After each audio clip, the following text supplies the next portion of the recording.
আজকে নিয়ে এসেছি একটা নিরামিষ আলুর দমের রেসিপি। এই আলুর দমটা খেতে হয় অসাধারণ। তার জন্য প্রথমে আমি বেশ বড় সাইজের আলুগুলো হাফ করে কেটে নিয়েছি, খোসা শুদ্ধ। এইবার সেই আলুগুলোকে কুকারে নুন দিয়ে আমি সেদ্ধ করতে দেব। আলুগুলো সেদ্ধ হতে থাক, ততক্ষণে একটা ভাজা মশলা তৈরি করে নেব। সেখানে আছে ধনে, জিরে, গোটা গরম মশলা। গোটা গরম মশলার মধ্যে আছে এলাচ, দারচিনি, শুকনো লঙ্কা আর সামান্য একটু মৌরি। মশলাটা ঠান্ডা করে আমি গুঁড়ো করে নেব। অন্যদিকে আলুটা আমার সেদ্ধ হয়ে গেছে এবং খোসা ছাড়িয়ে তারপরে কড়াইতে তেল দিয়ে আলুটা আমি ভেজে নিয়েছি। আলু খুব বেশি ভাজার দরকার নেই, যেহেতু ওটা সেদ্ধ আলু, গায়ে হালকা রং ধরলেই এটা ভাজা হয়ে যাবে।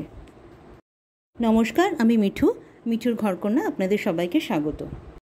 এদিকে আলুটা আমার ভাজাও হয়ে গেছে। এবার আলুটা তুলে আমি অন্য পাত্রে রেখে দেবো। আর কড়াইতে আরও কিছুটা সর্ষের তেল দিয়ে তার মধ্যে 1 চামচ গোটা জিরে আর একটা শুকনো লঙ্কা ফোড়নে দেব। ফোড়নটা ভাজা হয়ে গেলে তারপরে এর মধ্যে দেব আদা আর কাঁচা লঙ্কা বাটা। এটা আমি আগে থেকে বেটে রেখেছিলাম। 2 থেকে 3 মিনিট এটা ভালোভাবে কষিয়ে নিতে হবে, আদার কাঁচা গন্ধটা যেন চলে যায়। মশলাটা প্রায় কষে গেছে। এবার আমি এর মধ্যে দেব একটা মশলা, যেটার মধ্যে আছে 7-8টা কাজু, 2 চামচ মতন মাখন দিয়েছি আর 2 চামচ আছে টক দই। মাখন মানে এখানে আমি দুধের সর দিয়েছি। এবার 3টাকে ভালো করে ব্লেন্ড করে নিয়েছি। এই মশলাটা এবার দিয়ে দিতে হবে।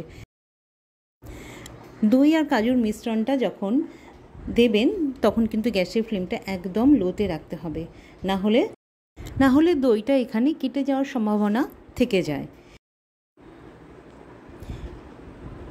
এরপরে এর মধ্যে দিয়ে দেবো ড্রাই রোস্ট করা মশলা 2 চামচ মতন।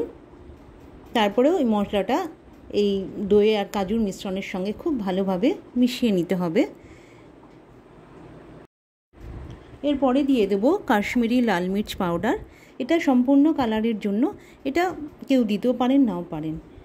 তারপরে দেব এর মধ্যে স্বাদ মতো নুন দিয়েও মশলার সঙ্গে খুব ভালো করে কষিয়ে নেব।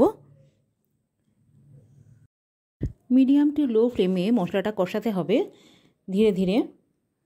প্রায় 7 থেকে 8 মিনিট মতন আমি মশলাটা কষিয়ে নিয়েছি। এরপরে দেখুন মশলা থেকে আমার তেল ছেড়ে গেছে।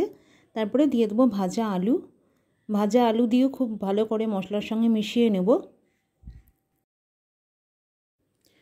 হালকা হাতে আলুটা মেশাতে হবে, কারণ আলুটা সেদ্ধ তো, তারপরে ভাজা হয়েছে, না হলে আলুটা ভেঙে যেতে পারে। আলুটা খুব ভালোভাবে মেশানো হয়ে গেছে। এরপর আমি এর মধ্যে দেব রোস্টেড কসুরি মেথি দিয়ে মশলার সঙ্গে খুব ভালোভাবে আবারও মিশিয়ে নেব। মেশানো হয়ে গেলে এর মধ্যে দিয়ে দেব আমি হাফ দুধ এবং হাফ জল।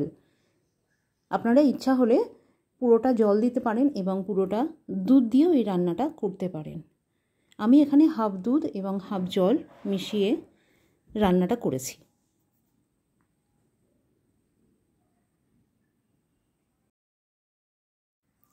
এরপরে খুব ভালোভাবে ঝোলের সঙ্গে মিশিয়ে নেব মশলা, আলু। তারপরে দিয়ে দেবো পরিমাণ মতন চিনি।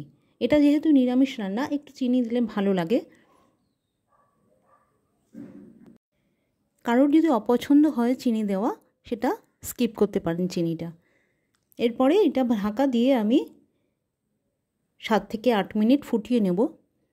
ঝোলটা যে যতটা রাখতে চান সে ততটা রেখে দেবেন।